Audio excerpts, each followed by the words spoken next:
अस्सलाम वालेकुम नाजरीन, उम्मीद है आप खैरियत से होंगे। आज हम 4 इश्यूज़ पर बात करेंगे। आइनी तरमीम के साथ ही पाकिस्तान के लिए एक बहुत बड़ी खुशखबरी। मौलाना ने काला सांप किसको कहा? कौन सी पार्टी अपने सेनेटर्स की तलाश में है? अख्तर मेंगल के बंदे कैसे टूटे? अंदरूनी कहानी। तो नाजरीन, ये आज के हमारे टॉपिक हैं और आज बस तैयारी कर लो, यानी कि बड़ी मज़े मज़े की खबरें हैं। और मैं ज़रा थोड़ा सा आज लेट हो गया हूँ और उसके लिए माजरत चाहता हूँ। और अगर आपने अभी तक चैनल सब्सक्राइब नहीं किया तो आपकी भी माजरत मैं कबूल करता हूँ। और टली आप ऑन कर लें तो हम प्रोग्राम का आगाज़ करते हैं। आज नाजरीन आइनी तरमीम पास हुई है। वो क्या कहते हैं कि लाए इस बुत को इल्तिजा करके कुफर टूटा खुदा खुदा करके। तो फाइनली आइनी तरमीम जो है वो पास हो गई है। आधी हुई है और आधी रह गई है। मतलब ये है कि आप समझें कि कोई अब इतनी बड़ी रुकावट नहीं रह गई। सेनेट से पास हो गई और सेनेट से पहले जब एक मामला कैबिनेट से गुजर गया तो इसका मतलब है तैयारी मुकम्मल है। आपको याद है कि कल रात भी मैं आपको कह रहा था, कल रात भी बड़ी बातें चलती रहीं, 2-3 दफ़ा इजलास भी बुलाए गए, लेकिन मामला फिर भी लटकता गया। इवन कैबिनेट की मीटिंग बुलाई गई, फिर उसको कैंसिल किया गया या डिले किया गया। तो मैंने आपको बताया था कि जब तक ये होता नहीं है तो तब तक नथिंग इज़ फाइनल। और फाइनली फिर फाइनल आ ही गया और उसमें मौलाना को भी मनाया गया। और जो इस टाइम जो हुकूमत की जो एक स्ट्रेटजी थी वो कैरेट एंड स्टिक पॉलिसी थी कि एक तरफ डंडा भी था, दूसरी तरफ गाजर भी थी। और गाजर ये थी कि आ जाएँ तो बेहतर है आपके लिए भी और हमारे लिए भी, हम भी इज़्ज़त से करा लेंगे। और डंडा ये था कि अगर वो चलेगा तो फिर ना हमारी भी इज़्ज़त नहीं रहेगी, लेकिन यह है कि आपके पल्ले भी कुछ नहीं रहेगा। तो हमें तो बज़ाहिर तो यही लग रहा था कि मौलाना जो है वो बड़ी एक स्ट्रांग पोजीशन में है, लेकिन साथ साथ मौलाना को ये भी डर था कि अगर इन्होंने मेरे बगैर ये तरमीम पास कर ली तो दो चीज़ें होंगी। एक तो ये होगा कि तरमीम जो है वो ज़्यादा सख्त किस्म की होगी कि वो चीज़ें कि जिसके लिए मौलाना को शामिल करने के लिए तरमीम के कुछ हिस्से जो सरेंडर कर रहे हैं वो भी दोबारा आ जाएंगे। लेकिन जो मौलाना के लिए सबसे बड़ा मसला बनेगा वो ये है कि उनके बंदे भी टूटने थे और उनकी पार्टी तोड़ फोड़ का शिकार हो जाती। वो पार्टी जो आजकल इलेक्शन भी नहीं जीत रही और वो और ज़्यादा पीटीआई के रहमो करम पर होती और अपना वजूद भी खो बैठती। तो लिहाजा मौलाना जो हैं उन्होंने साथ इनको इनके साथ मिल गए। और ना सिर्फ मिल गए, मौलाना ने बड़ी गेम की। मौलाना ने एक तरफ तारीफ़ करवाई है, पीटीआई वाले जो है उनकी तारीफ़ कर रहे हैं, और दूसरी तरफ उन्होंने तरमीम कराई है। तो एक तरफ जो है वो बैरिस्टर गोहर जो है वो कह रहे हैं कि मौलाना ने हमारा बड़ा साथ दिया, हम इनको रोक भी नहीं रहे। और वैसे सच्ची बात यह है कि अगर इमरान खान का इशू ना होता तो ओवरऑल जो पीटीआई वाले हैं इन्होंने इनको कोई तरमीम पर एज सच एतराज़ भी नहीं होना था। और उन्होंने इमरान खान को मनाने की कोशिश की और इमरान खान जो हैं उनकी जो जारहाना पॉलिसी है उसका ओवरऑल उन्होंने कोई फ़ायदा अभी उन्हें नहीं हुआ, बल्कि यह है कि इसके बाद उनके लिए मज़ीद सख्तियाँ शुरू हो जाएंगी।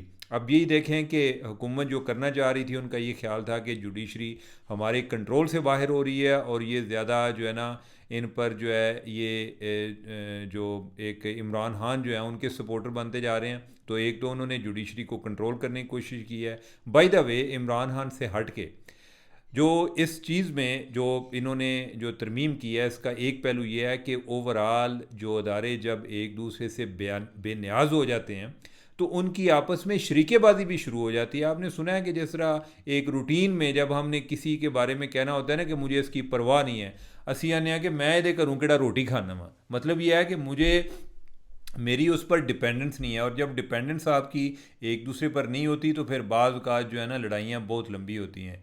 तो जुडिशरी वाले जो हैं उन्होंने भी अपनी इतनी आज़ादी ले ली हुई थी कि उसमें वो पार्लियामेंट जो है उसको अपना एक खिलौना समझते थे। जो वज़ीर आज़म है उनको अपना खिलौना तस्वर करते थे कि जब जी चाहा तो प्राइम मिनिस्टर को घर भेज दिया। बल्कि मुख्तलिफ जो चीफ़ जस्टिस हैं उनकी नज़र में तो अपना CV इम्प्रूव करने का ये तरीका था कि पुत्र, यानी कि मैं अपने जो है यानी कि वो बाज़ औक़ात पता नहीं कोई इस तरह की बातें सोचते होंगे कि मैं अपने पोतों को भी बताऊंगा कि बच्चे, मैं जब चीफ जस्टिस था ना तो मैंने 3 प्राइम मिनिस्टर घर भेजे थे। ठीक है, तो यानी जी वो हाई जो सुप्रीम कोर्ट का जो चीफ जस्टिस होता है ना, तो अल्लाह मियाँ के बाद उसके बाद सबसे बड़ी ज़्यादा पावर होती है। तो ये भी जो है ना एक फ़िरौनियत आई हुई थी।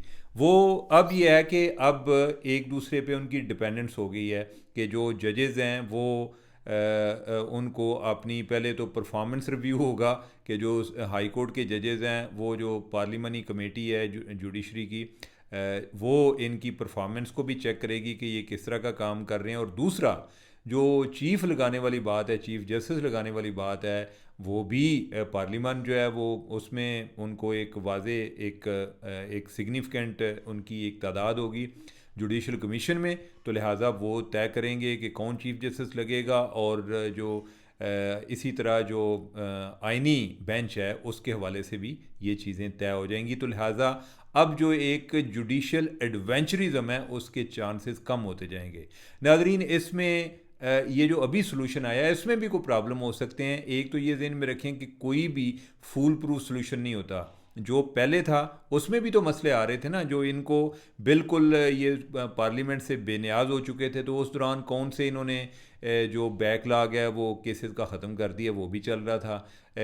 टेंशन जो है वो भी चल रही थी। और जो इधर पार्लियामेंट है या जो प्राइम मिनिस्टर है उसको लगता था कि जैसे दोनों तरफ जो है यानी कि वो एक दरमियान में रज़िया बने हुए थे, दोनों तरफ गुंडे होते थे, उनमें फंसे होते थे, एक तरफ जजेज़ होते थे, दूसरे पासे जर्नैल होते थे, तो वो उनके दरमियान में फंसे होते थे। तो मेरा ख्याल है कि इनको एक दूसरे की शर से बचना भी ज़रूरी है ताकि कोई काम भी कर सकें। ओवरऑल मुल्क तबाह हो गया है। तो एनीवे ये जो तरमीम आई है उससे एक बहुत बड़ी खुशखबरी है इस तरमीम के साथ जुड़ी हुई थी, वो ये थी कि इसके बाद स्टेबिलिटी आएगी, इसके बाद तवाज़न आएगा, इसके बाद इसका मतलब ये है कि हुकूमत अपना टाइम पूरा करेगी। इसका एक और मतलब भी है, इसका मतलब ये है कि जो बिजनेसेस या कोई ऐसी पॉलिसीज़ के जिसके तहत को फॉरेन इन्वेस्टमेंट आनी है तो उनके ज़हन में आ जाएगा कि ये गवर्नमेंट अभी 5 साल से पहले खींची जा रही, चलें एक साल हम समझें कि जैसे चला गया, वो भी हर एक साल पूरा नहीं हुआ, तो यानी उनको यह है कि अगले 4 साल तो ये इधर ही है ना। तो इसका मतलब है कि सिस्टम में कंटिन्यूटी आ रही है। और ये जो रोज़ाना की बुनियाद पे, और ये जो पीटीआई वाले भी पीछे पड़े होते थे जी के बाद जी नवंबर आ रहा है, जी जनवरी आ रहा है, जी खान आ रहा है तो फलाना जा रहा है, और ये है जी कि मंसूर आ रहा है और फलां जो है इनके वो इनको फ़ारिग कर देगा, ये बातें अब उम्मीद ये है कि ये ख़त्म हो जाएंगी। और ये जो सिस्टम के बारे में अदम एतमाद है, हम लोगों को अदम इस्तेहकाम, हम इस चीज़ को फ़ील नहीं करते कि इसका मईशत पर क्या असर पड़ता है।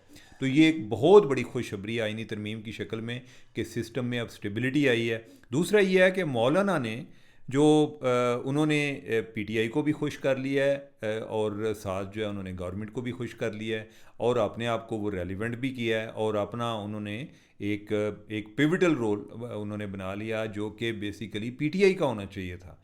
कि पीटीआई वाले कहते हैं कि हमने इन शराइत पर हम जो है आपकी तरमीम का साथ देंगे, अगर इमरान खान के लिए कोई रिलीफ होगा या कोई और नहीं तो चलें उनके लिए कोई जेल में कोई जो टीवी शीवी है वही लगवा लेते, या उनके लिए कोई जेल में आसानियाँ पैदा कर लेते। जो मुझे लग रहा है कि आने वाले दिनों में अब इमरान खान को वो टाइम जो पहले उन्होंने गुजारा है ना, वो बड़ा अयाशी वाला टाइम था कि जब जेल में जनाब रोज़ाना कोई आ रहे ने मीडिया वाले और उन्होंने खान साहब गपशप ला रहे ने, पूरी दुनिया ना रब्ता है, कभी इकानोमिस्ट में मजमून छप रहा है, कभी फ़लाँ जगह पे मजमून छप रहा है, खान साहब जो है इधर सवालों के जवाब दे रहे हैं और लग ही नहीं रहा कि खान साहब जेल में है। वो वाला टाइम जो है ना, लगता है हूँ गल्लां पहले वाली नहीं रहनियाँ। अब जो है इमरान खान के लिए सख्ती भी होगी।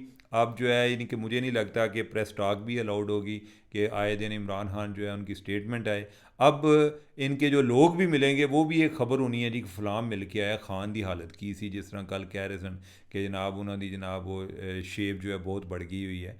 तो ये पहली दफ़ा है कि इमरान खान को कोई 10 दिन उनका किसी से रब्ता नहीं हुआ तो खान साहब फ्रस्ट्रेट हो गए हैं। तो आप इमेजिन करें कि आने वाले दिनों में और बढ़ जाए तो फिर खान साहब की क्या पोजीशन होगी। और उनके लिए अभी अपॉर्चुनिटी थी, ये आइनी तरमीम की शक्ल में अपॉर्चुनिटी थी कि वो जो एक जैतून की शाख बढ़ाते और वो कहते कि भाई आएँ, यानी कि आएँ आपस में जो है हम कोई इस पे करते हैं, कोई मुज़ाकरात करते हैं, छोड़ें पाकिस्तान के साथ बहुत ज़्यादतियाँ हो चुकी हैं, हम जो है नफ़रतों को दूर करें, ये वो तो वो कोई अपने लिए गुंजाइश पैदा कर सकते थे जो उन्होंने नहीं की। मौलाना जो है यानी कि वो अपनी गेम डाल गए हैं, दरमियान में से वो हुकूमत को उनके साथ तरमीम में शामिल हैं और पीटीआई से तारीफ़ करा रहे हैं। तो उनका अब यह है कि उन्होंने कहा जी कि हमने काला सांप जो है उसको भी यानी कि काला सांप का उन्होंने जिक्र किया है जी कि हमने काला सांप और उसका जहर जो है उसके बारे में उन्होंने कोई बात की है कि काले सांप के दांत तोड़ दिए, जहर निकाल दिया। अब ये किसकी बात कर रहे हैं? जो बज़ाहिर नज़र आ रहा है वो कह रहे हैं कि जो फ़ौज के हवाले से तरामीम थी उनकी बात कर रहे हैं कि जैसे जो मिलिट्री जो आर्मी एक्ट है उसके हवाले से जो तरमीम वो चाह रहे थे वो नहीं हुई। तो मौलाना ये कह रहे हैं जी कि मैंने दरमियान में आके तो जो है मैंने सोल्यूशन का हिस्सा बनने की कोशिश की है। अगर मैं ना होता तो मसाइल ख़राब होते, हमें भी ज़्यादा नुकसान होता और वो भी ज़्यादा ताकतवर हो जाते। तो लेकिन ये है कि मेरे ख्याल दोनों के लिए विन विन सिचुएशन है। अब अगर आगे को आइनी बेंच बन जाता है तो हो सकता है कि जो आर्मी एक्ट वाली जो तशरीह है वो रिव्यू कर ले, तो फ़ौजियों का मसला जो है वो भी हल हो जाए और जो पॉलिटिकल इशू हैं वो भी हल हो जाएँ। तो let's hope for the best. अब ये है जी कि आज के दिन की जो बड़ी ख़बर थी वो अख्तर मेंगल साहब हैं उनके हवाले से थी। ओवरऑल जिस तरह मैंने पहले आपको बताया कि डर्टी वोटर्स के हवाले से कि जो मुख्तलिफ लोग उठाए गए, अभी भी जो पीटीआई वाले हैं वो अपने लोगों का कह रहे हैं कि उनसे राब्ते में नहीं है। ऐसे है कि जैसे कोई जहाज़ गुम हो गया है कि उसका कंट्रोल टावर से राब्ता ख़त्म हो गया। तो इनके भी कई जो जहाज़ हैं इस टाइम पीटीआई के वो पता नहीं किस इलाका गैर में परवाज़ें कर रहे हैं या कौन से हफाजती हिसार में हैं। दो इनके सैनिटर्स का भी जिक्र हो रहा था, लेकिन आज पीटीए वाले इतने डरे हुए थे कि उन्होंने अपने बंदे भी पूरे नहीं भेजे। को 3-4 जो लोग हैं उनको भेजा कि यही ना हो कि कोई और जाएँ ज़्यादा तो उनको कोई बिठा ही ना ले, और या अगर किसी को ज़रूरत पड़ जाए गवर्नमेंट को तो वो इनके बंदे जो हैं उनको अपनी साइड पे खड़े करके तो वो बंदे ना पूरे कर लें। तो खैर ये है कि उनके कोई 2-4 लोग आए हैं, वो ज़्यादा नहीं आए। लेकिन जो अख्तर मेंगल साहब हैं वो अपने उनके जो 2 सेनेटर गुमशुदा हैं उनकी तलाश में वो उधर से दुबई से चले और इधर आके तो वो उनको तलाश करते रहे कि मेरे बंदे किधर हैं, बंदे किधर हैं। लेकिन उनके बंदे जो हैं वो ना उनको मिल रहे थे ना बंदे। और अख्तर मेंगल जो है वो अपने बंदों के पीछे थे और बंदे जो हैं वो उनके आगे आगे थे। अख्तर मेंगल जो है उन्होंने पहले कोशिश की कि मैं उनको सर्विस सेंटर होता है जिधर सेनेटर्स जो हैं वो इकट्ठे होते हैं, तो उधर उन्होंने उनको घेरने की कोशिश की, वो उधर से निकल गए। फिर उनके लिए वो गए उधर जो सेनेट की गैलरी होती है, उन्होंने कहा जी कि मैं इधर वो जब वोट डालने लगेंगे तो मैं इनको शर्म दिलाऊंगा। उधर से भी इनको को उठा के ले गए कि अख्तर जान साहब आएँ ज़रा, इनको ना ज़रा थोड़ा सा ये चाय वाली जिधर चाय पीते हैं सेनेटर उधर आए। वो जब उधर गए तो इन्होंने दरवाजे बंद कर दिए हैं। तो अख्तर मेंगल जो हैं वो अपने लोगों को तलाश करते रहे, उनसे कोई रब्ता नहीं हो सका। अब यह है कि सवाल ये पैदा होता है कि ऐसा क्यों हुआ।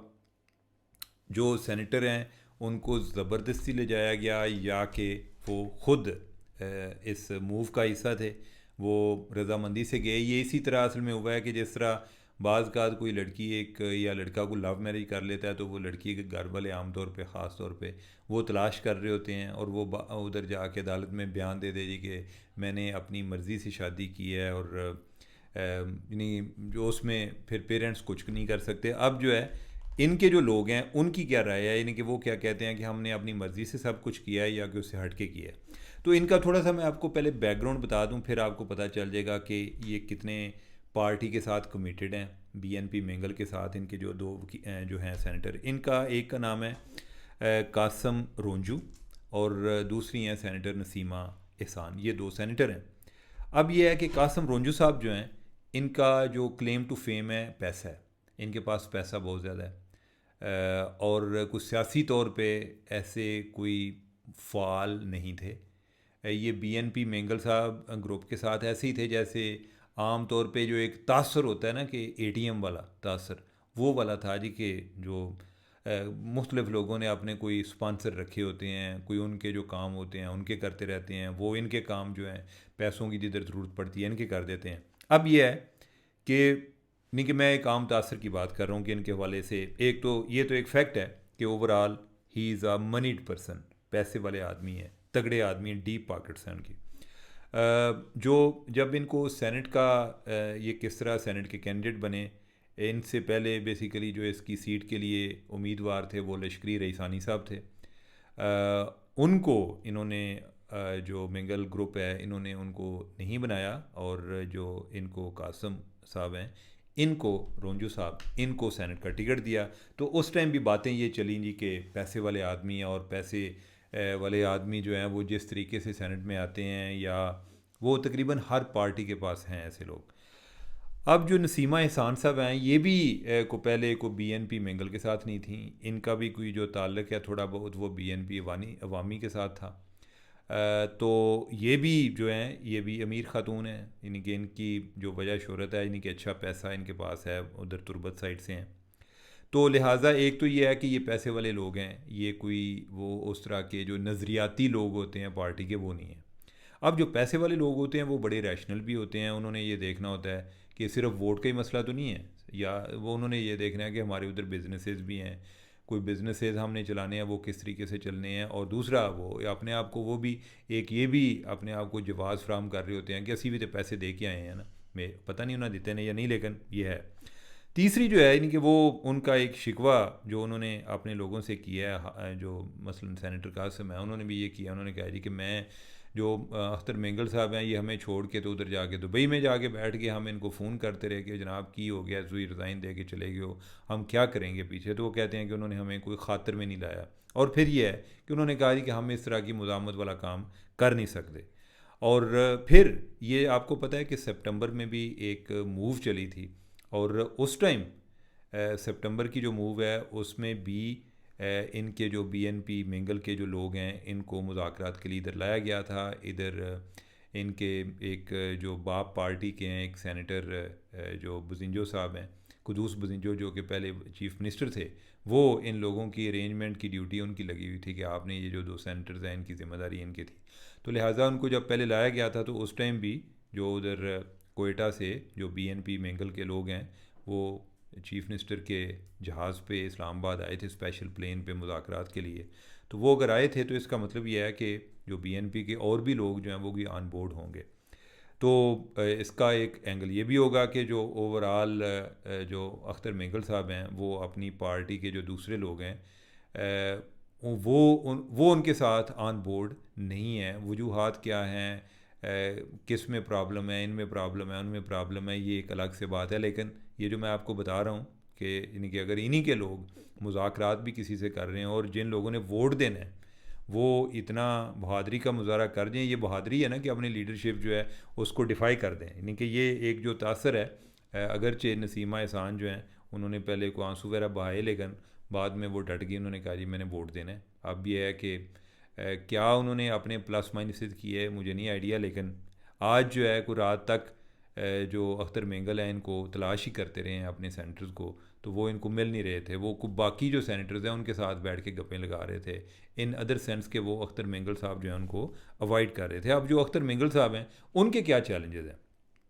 अख्तर मेंगल के चैलेंजेस ये हैं कि इस टाइम जो है 2 कुव्वतें हैं बलूचिस्तान में। एक है सरकार जो है उसमें जो हमारे जो चौधरी रियासत के लोग आ जाते हैं, और दूसरा जो उनके जो आगे उनसे अलाइड जो सियासी लोग हैं, जिस तरह एक बलूचिस्तान अवामी पार्टी है बाप, इस तरह के, या इवन पीपल्स पार्टी भी कह लें कि उनकी गवर्नमेंट है, लेकिन बेसिकली वो जो असली सरकार जो है वो उन्हीं के साथ अटैच हैं इस टाइम। तो एक तो सरकार होगी, और दूसरी तरफ है सरमचार जो है वो यही हैं जो डॉक्टर मारंग वगैरह हैं। उसमें जो अख्तर मेंगल लोग हैं इनको एक बहुत बड़ा पॉलिटिकल चैलेंज आ रहा है कि वो अपने आप को फील कर रहे हैं कि जैसे हम इररेलेवेंट हो रहे हैं, कि ना हम जो है सरकार की तरफ जाने की पोजीशन में हैं। उधर उनको लगता है जी कि हमारे के बाद के जो सियासतदान हैं वो आके खड़े हो गए हैं, तो हम तो ख़ानदानी और पुराने सियासतदान हैं और हमारी एक हमने अपनी लेगेसी को भी मेंटेन करना है, तो लिहाजा उस लिहाज से उन्हें चैलेंज आ रहा है। और दूसरी तरफ जो है वो जो डॉक्टर मारंग है वो स्पेस ले चुकी है, तो इनको अख्तर मेंगल साहब जो है उनको जो चैलेंज आ रहा है उस दौरान वो ना उस चैलेंज को कोई परसीव कर पा रहे हैं। चैलेंज को तो खैर वो समझ ही रहे हैं, लेकिन उसको कैसे हैंडल किया जाए उसके लिए उन्होंने जो तरीका इख्तियार किया वो यही है कि वो अपनी तरफ से कि मैं रिज़ाइन करके तो मैं बाहर जा रहा हूँ, कि मैं इस सिस्टम का हिस्सा नहीं बन रहा। तो लिहाजा इन अदर सेंस कि वो कहना चाह रहे हैं कि मैं अपने लोगों के साथ खड़ा हूँ, लेकिन जो लोग हैं वो इस टाइम जो है वो मारंग के साथ खड़े हैं। और दूसरा जो है उनके एक तरफ ये है, और दूसरी तरफ जो है उनके अपने जो सेनेटर्स हैं वो कहते हैं कि सानू माफ़ करो असी हम जो है ना इस जंग का हिस्सा नहीं बन सकते। तो हम जो है ना मुज़ामत की बजाय मुफाहमत की तरफ चल गए हैं, तो वो मुफाहमत की तरफ चल गए हैं। तो इस दौरान जो है हथर मेंगल जो है वो उनकी तलाश में लगे हुए हैं और वो आगे आगे हैं और ये उनके पीछे पीछे हैं। और इन द मीन वाइल जो तरमीम है वो पास हो गई है, लेकिन उनके जो सेनेटर्स हैं उनका इशू इसलिए नहीं बना क्योंकि जो इस मामले में अगर कोई पीटीआई के जो 2 सेनेटर हैं वो होते, उन्होंने वोट दिया होता तो फिर काम उठ जाना था। वो थे नहीं, इन्हीं के जो लोग हैं वही थे और वो मामला जो है इतना ज़्यादा हाईलाइट नहीं हुआ। तो नाजरीन मुझे दें इजाज़त, अल्लाह हाफिज़।